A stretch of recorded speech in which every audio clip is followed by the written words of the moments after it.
이 심리학자들은 그 사람이 가장 마음에 원하는 것이 무엇인가를 알아볼 수 있는 방법으로 세 가지를 추천합니다.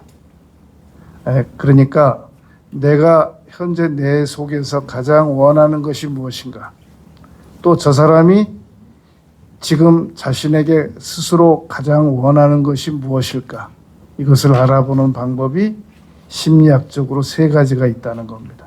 그 첫째가 상대가 하는 말을 잘 들어보면 알 수 있다는 겁니다.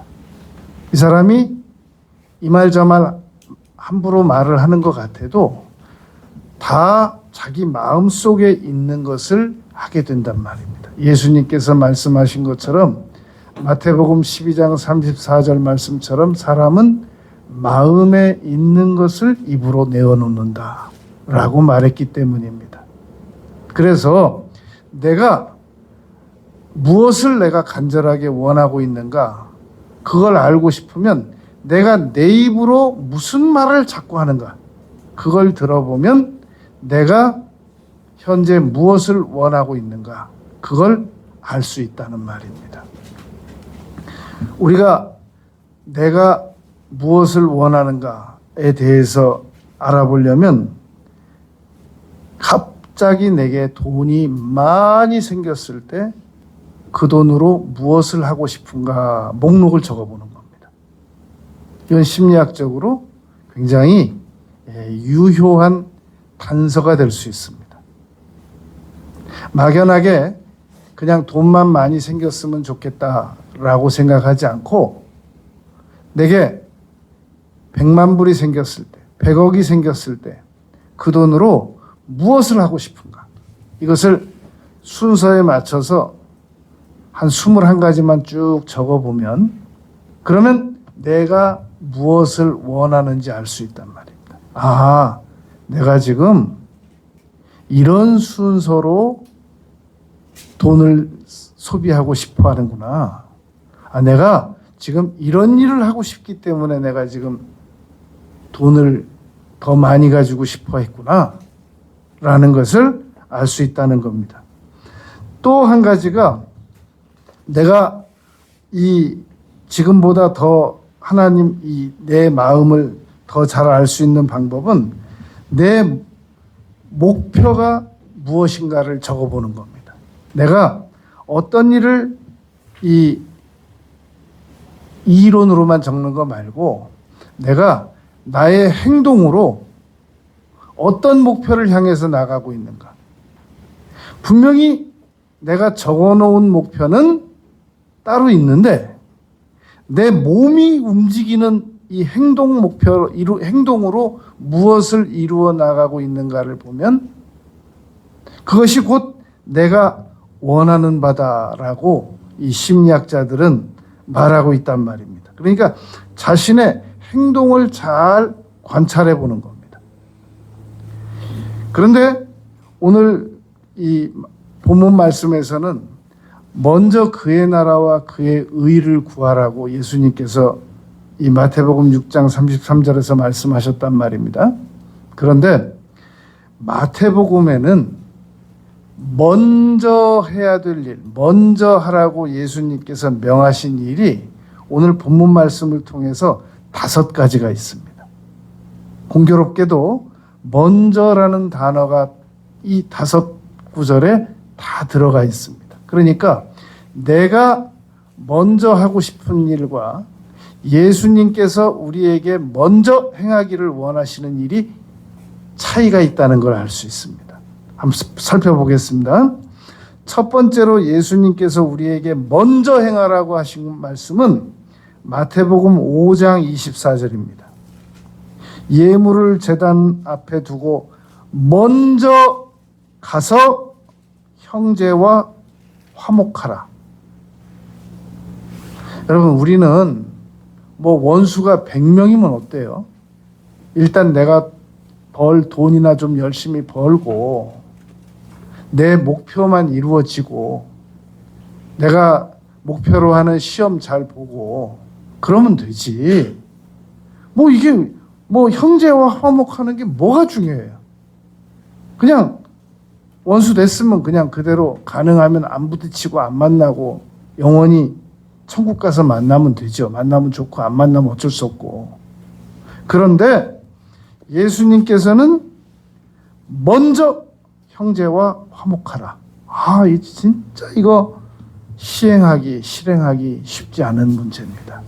그러니까 예수님이 우리와 다른 분이시죠. 그러니까 예수님이 하나님이시죠. 우리하고 똑같으면 어떻게 예수님이 하나님이 되시겠어요?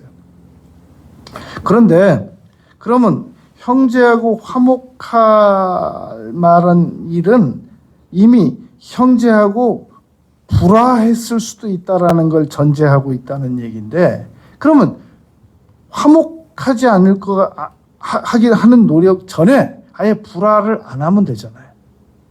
안 다투면 되잖아요. 원수를 안 만들고 덜 만들면 되잖아요. 그런 방법이 있느냐? 창세기 13장 9절에 그 방법이 나옵니다. 롯이, 어린 조카 롯이 아브라함에게 말도 안 되는 행동을 했거든요. 이건 정말 아브라함이 아주 꾸짖어도 크게 꾸짖었어야 될 상황이 왔단 말입니다. 아브라함이 이걸 피해 나갑니다. 어떻게 피해 나가느냐? 나를 떠나가라. 네가 좌하면 나는 우하고 네가 우하면 나는 좌할 거다. 절대로 안 싸웁니다. 그러니까 여러분, 우리가 누군가와 원수될 위기, 다툴 위기가 다가오면 아브라함처럼 하면 됩니다. 먼저 선택하시죠. 우하시면 제가 좌하겠습니다. 좌하시면 제가 우하겠습니다. 어떻게 해드릴까요? 이러면 안 싸웁니다. 그래서 평생 부부싸움을 한 번도 안 한 부부가 이제 자기들도 부부싸움을 한번 하기로 결심을 했답니다. 이거 너무 밍밍하다 우리가. 그러니까 우리도 부부싸움이라는 걸 한번 해야 사람들하고 대화할 때 뭐 얘기거리가 있을 거 아니냐. 다 부부싸움 했다고 얘기하는데 우린 도대체 부부싸움을 한 번도 한 적이 없기 때문에 뭐 얘기할 거리가 없더라. 그러니까 우리도 뭐 하나 만들자. 그래가지고 아주 대단한 결심을 했습니다. 이 부부가. 그리고 그러면 이 벽돌 있잖아. 이 벽돌. 이 벽돌로 우리가 부부싸움을 합시다. 그래서 내가 먼저 당신한테 얘기할 거야. 이거 내 거야! 라고 내가 말할 거야. 둘이서 했대요. 딱 벽돌을 놓고. 남편이 그랬대요. 이거 내 거야! 그랬더니 부인이 한참 있다 그러더래요. 가지세요. 그래가지고 결국은 부부싸움이 안 됐다는 얘기입니다. 그러니까 우리가 언제 싸움이 되냐면 서로 내 거라고 주장할 때, 서로 내 뜻대로 하겠다고 주장할 때 싸움이 된단 말입니다. 그럼 그렇게 하시죠. 네가 좌하면 나는 우할게. 네가 우하면 나는 좌할게. 그러면 싸움이 안 된단 말입니다. 그러면 불화할 일도 없고 그럼 나중에 화목할 일도 없는 거예요. 그런데 주로 그 양보를 못 해가지고 그 말 몇 마디를만 양보해. 그러시냐고. 그러시군요. 예, 제가 잘못했습니다. 그럼 끝나버리는 거예요?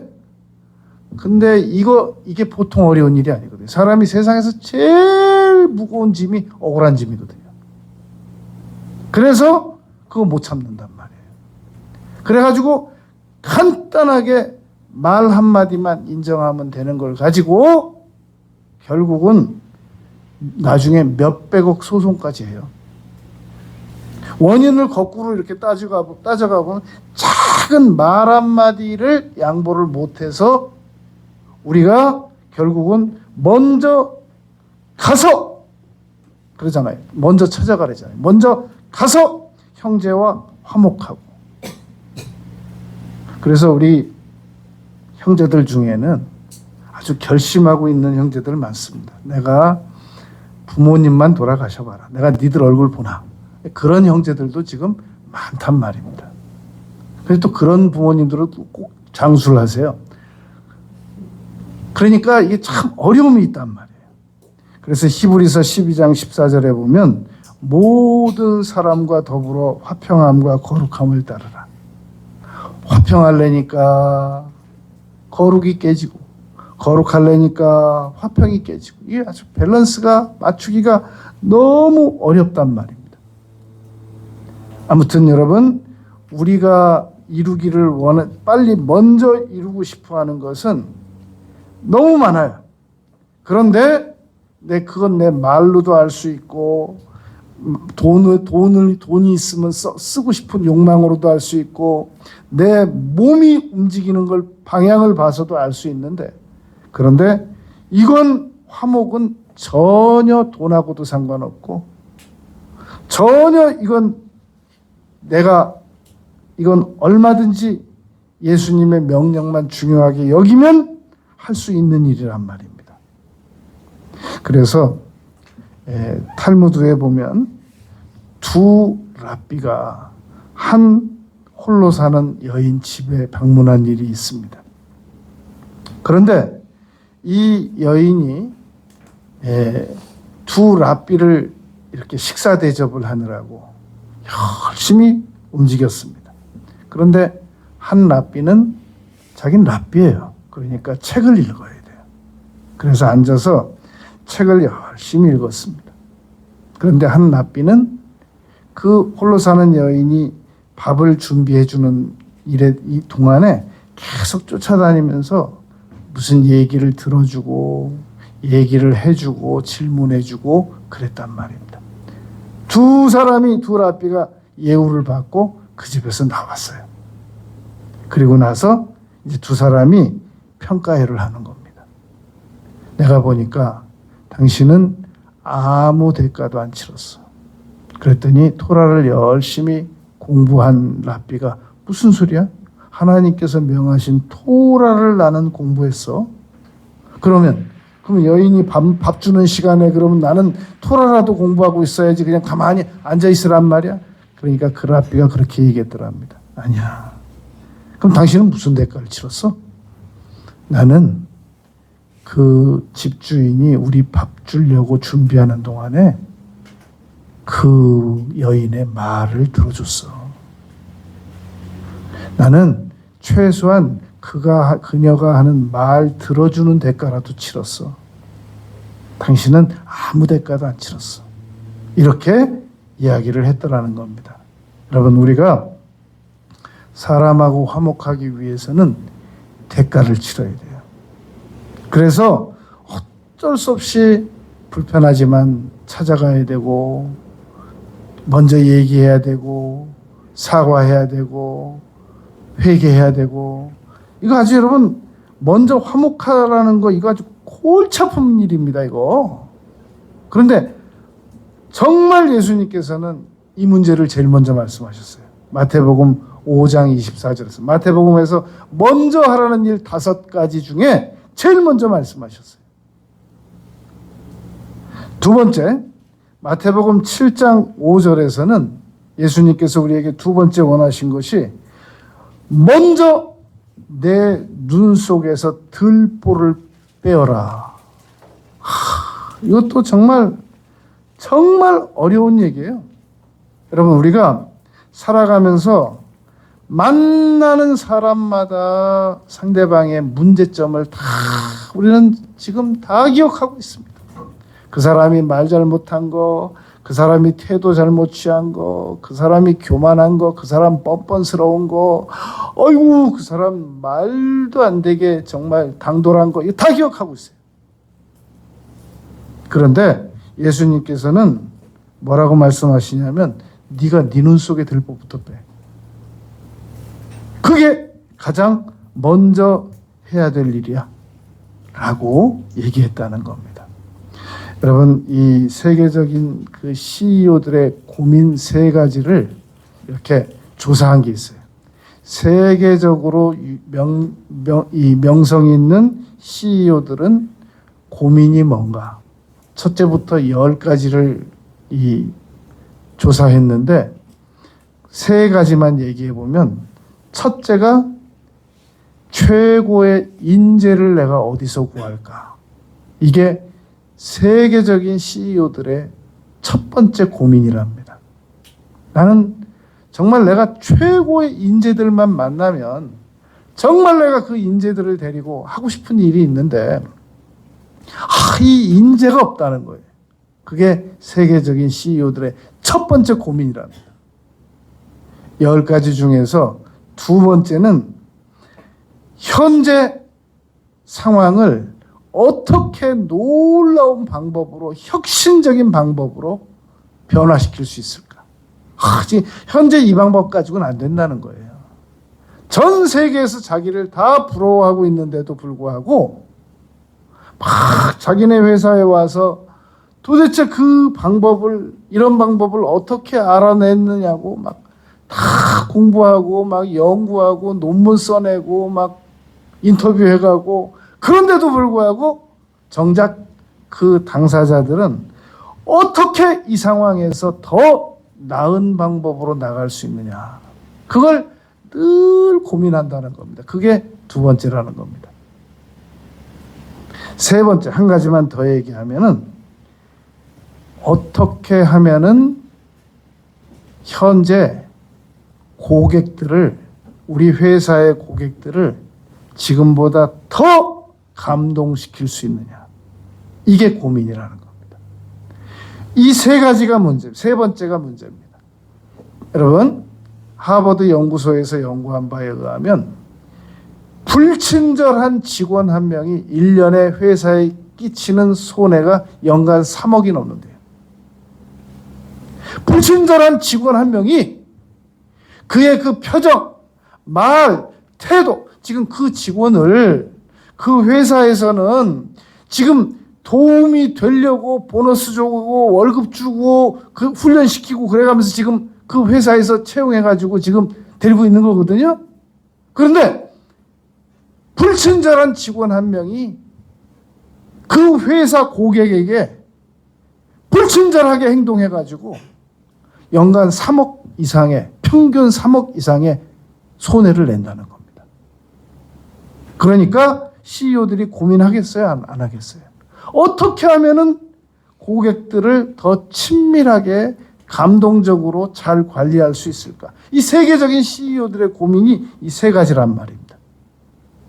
그러면 왜 고객들을 친절하게 감동시키지 못하는 직원들은 왜 그리 못할까요?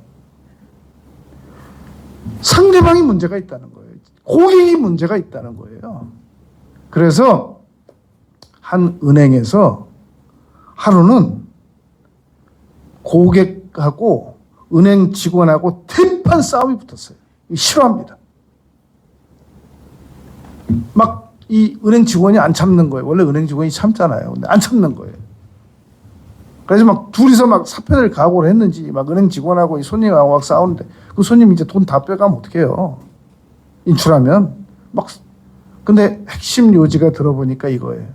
왜 당신은 다른 직원들하고 달리 나만 오면 인상 쓰냐는 거예요. 근데 그 은행 직원은 반대예요. 왜 손님은 도대체 오기만 하면 나한테 인상 쓰는 거냐고. 그거 보세요, 여러분. 결국은 대기업의 직원이 고객을 감동시키지 못하는 핵심적인 원인이 뭐냐? 네 눈 속에 들보부터 빼라 이거예요. 내 눈 속엔 들보 없다는 거예요. 나한테는 문제 없다는 거예요. 네가 문제지. 나는 잘하고 있어. 네가 문제야. 그런데 예수님께서 놀랍게도 마태복음 7장 5절에서 내 눈 속에 있는 들보를 빼라는 겁니다. 이게 여러분 지금 우리가 신년 지금 이 첫 예배에서 지금 마태복음에서 지금 우리가 도전받고 있는 말씀인 겁니다. 세 번째, 예수님께서 세 번째로 먼저 하라고 하신 일이 마태복음 12장 29절입니다. 먼저 강한 자를 결박하라는 겁니다. 마태복음 12장 29절에 사람이 먼저 강한 자를 결박하지 않고서야. 그러니까 여러분, 우리가 거미줄을 깨끗이 치우고 나면 또 거미줄 생기고, 거미줄을 깨끗이 정리하고 나면 또 거미줄 생기고, 이거 죽는 날까지 반복이거든요. 그런데 거미를 잡아버리면 거미줄은 따로 정리 안 해도 됩니다. 이 파리가 너무 많이 번식을 하면 파리가 좋아하는 물질들을 없애버리면 돼요. 우리는 이 마귀가 우리를 괴롭히는 것을 마귀를 쫓아버리면 되는데, 마귀를 쫓으려고 생각은 하지 않고 계속 환경을 변화시켜 보려고 하다 보니까 이게 결국은 내가 먼저 지쳐 쓰러지는 겁니다. 여러분, 히틀러가 어떻게 600만 명을 죽일 수가 있겠어요? 600만 명이면 옛날에 우리 서울시 인구, 총 인구가 300만일 때가 있었어요. 저 어릴 때. 지금은 1000만 가까이 됐지만 서울 시민 전체가 300만일 때가 있었단 말입니다. 600만 명을 죽였다는 얘기는 6만 관중이 꽉 들어찬 그 운동장을 10개, 100개를 죽였다는 얘기예요. 이게 어떻게 그런 일이 있을 수 있었는가 연구를 해봤더니 히틀러 귀에서 계속 음성이 들렸대요. 누가 속삭였대요. 유대인을 죽여라. 유대인을 죽여라. 유대인을 죽여라. 그 소리 때문에 유대인을 안 죽일 수가 없었대요. 여러분, 정말 윤석열 대통령은 너무너무 좋은 기회를 놓친 거예요. 저분은 앞으로 5억 만 년이 있어도 다시 대통령 할 기회는 없습니다. 세상에 저렇게 좋은 기회를 누구한테 속았겠어요? 이 사람 저 사람한테 속았겠지만 마귀한테 속은 거예요. 검찰총장을 그렇게 하고 대통령까지 된 사람이 누구한테 속았겠어요? 우리도 여러분 마귀에게 속잖아요? 그러면 언제든지 무너질 수 있어요. 그래서 예수님 믿고 마귀에게 안 속는다는 것은 인생에 있어서 큰 축복을 받는 겁니다. 네 번째, 예수님께서 네 번째로 먼저 하라고 하신 일은 마태복음 23장 26절에 있습니다. 먼저 안을 깨끗이 하라. 눈먼 바리새인이여, 너는 먼저 안을 깨끗이 하라. 그리하면 겉도 깨끗이 하리라. 우리는 여러분 겉을 주로 깨끗이 하잖아요. 베드로전서 3장 15절에 내 속에 숨은 사람이 있단 말입니다. 우리 인간 안에는 내 안에 또 사람이 있단 말이에요. 그러니까 이 샌프란시스코 의과대학 마이클 프리먼 교수는 아주 연구에 참여한 그 사업과 기업과 유능한 이 사회적 리더들을 데리고 정신 건강 문제를 진단했습니다. 결과로 아주 완벽하게 보이는 성공한 리더들이 72%가 우울증으로 고생하고 있더라는 겁니다. 일반인들보다 2배가 넘더래요. 우울증 고통을 당하는 사람들이. 그리고 아주 사회적으로 우수한 리더들인데 이 조사해 봤더니 ADHD, 이 주의력 결핍 장애, 과잉 행동 장애에 걸려 있더라는 겁니다. 6배가 더 넘더래요. 그리고 그 우수한 리더들이 약물 남용으로 고통을 받고 있더라는 겁니다. 그러니까 여러분, 세상에서 성공했다고 하는 사람들, 출세했다고 하는 사람들이 그 안을 깊이 들어가 보면 많은 고통들을 당하고 있습니다. 공황장애, 정신질병, 우울증, 두려움. 먼저 안을 깨끗이 하라는 얘기는 먼저 치료를 받으라는 거예요. 자기 자신에 대하여 내면적인 그 두려움과 공포 이런 것들을 겉으로는 표시가 안 나잖아요. 직장도 괜찮고 공부도 많이 했고 돈도 있고, 그러니까 다른 사람들은 그 사람이 도대체 문제가 있는지 몰라요. 그러니까 먼저 치료를 받으라는 얘기입니다. 끝으로 오늘 본문 말씀입니다. 마태복음 6장 33절에 보면 너희는 먼저 그의 나라와 그의 의를 구하라. 여러분 아직 살아계셨다면 올해 82세입니다.